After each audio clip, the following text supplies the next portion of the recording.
All right. Hello, preschoolers. Today we are going to read the story, The Easter Egg.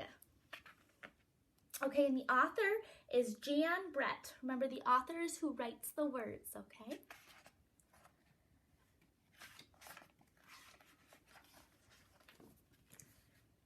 Chirp, chirp, chirp. Spring is here. Time to start on my first ever Easter egg, Hoppy said. Each year, the bunny who decorated the winning egg got to help the Easter rabbit hide the eggs on Easter morning.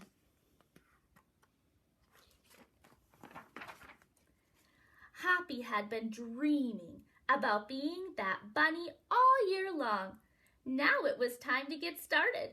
Everywhere Hoppy looked, the rabbits were working on dazzling eggs.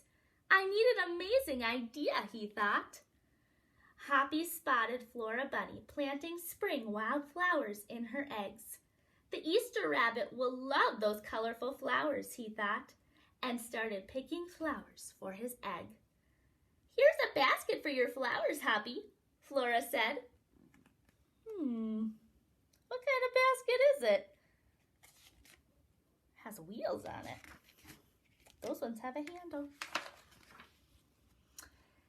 Chop, chop, scrap, scrap, Hoppy spied Buster Birch carving a magnificent wooden egg. I wish I had some wood for my egg, he whistled out loud. Here you go, Hoppy, Buster Birch said, and he put a smooth round piece of wood in Hoppy's basket. Thank you, Buster, Hoppy said. Lots of things in his basket. Hoppy was hopping along when the smell of sweetness led him out of the woods and straight to the chocolate egg that Aunt Sassafras was decorating with creamy frosting, squiggles, and bows. Hello, Hoppy, she said, and she put some chocolate squares in his basket. Hoppity hop, Hop exclaimed. I'll make the Easter rabbit a chocolate egg so sweet it'll make his whiskers tingle. Then Hoppy saw Granny decorating one of her fabulous story eggs. First, she traced a design on the egg with a special tool.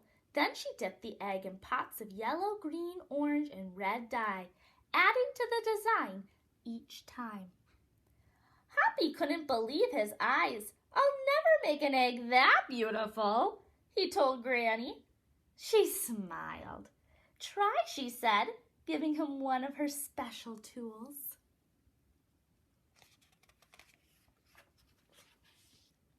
Hoppy was hopping by Hans Vanderbilt's garden when he spotted an extraordinary egg.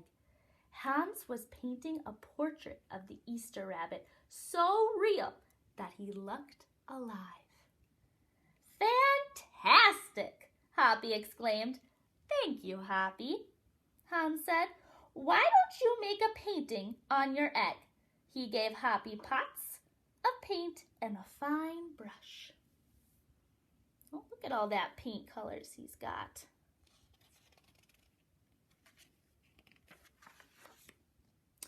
As Hoppy bounced along, a loud boing nearby knocked him off his feet.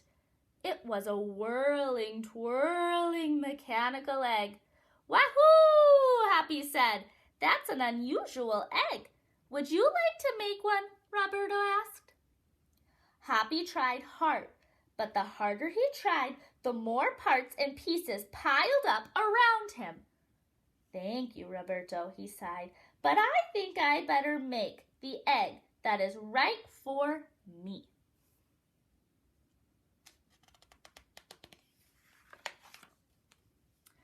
Hoppy hopped back to the woods and lay down under a tall tree to think. Making a beautiful egg is harder than I imagined, he thought. I guess I don't have to win. I just want to make an egg that I can be proud of. Do you think it's the most important thing to win? Or do you think that you should just be happy with how you decorated your egg? What do you think?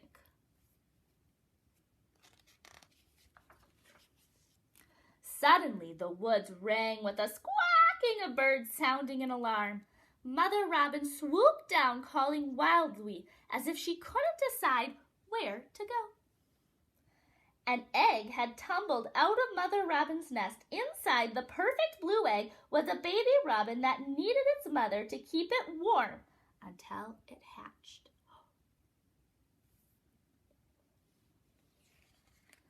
Special egg inside there. Hoppy knew what he had to do. He sat down carefully and covered the blue egg with his soft, warm fur. "I'll take care of you the best I can," he whispered.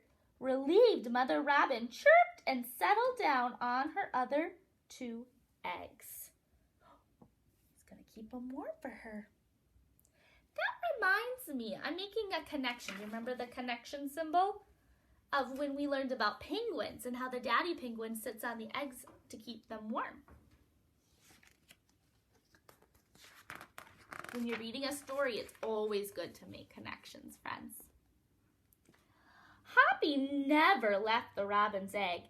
If it was sunny and warm, he carefully turned the egg to its nearest moss. If it was rainy and cold, he kept the egg covered and dry. At night, wild animals passed by. Hoppy crouched down and stayed hidden in the ferns. Often he heard strange noises coming from above, but Hoppy didn't run away.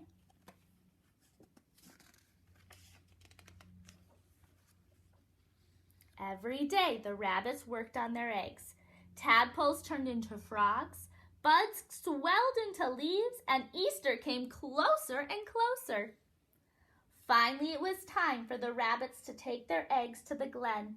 They had forgotten all about Hoppy, who was quietly sitting on the blue egg under the tall tree in the woods.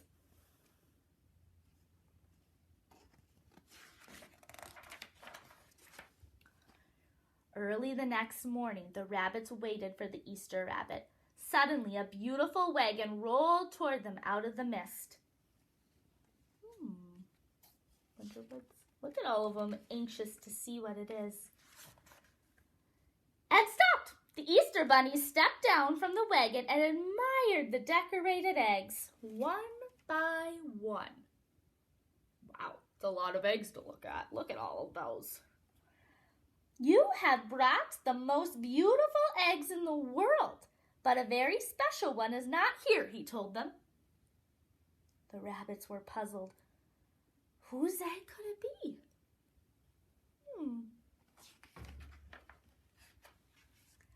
"Fill my wagon with your wonderful eggs," he said. "When I return, I will show it to you." And he disappeared into the woods. Look at all those eggs, and none of those are the special one? What do you think the special one is?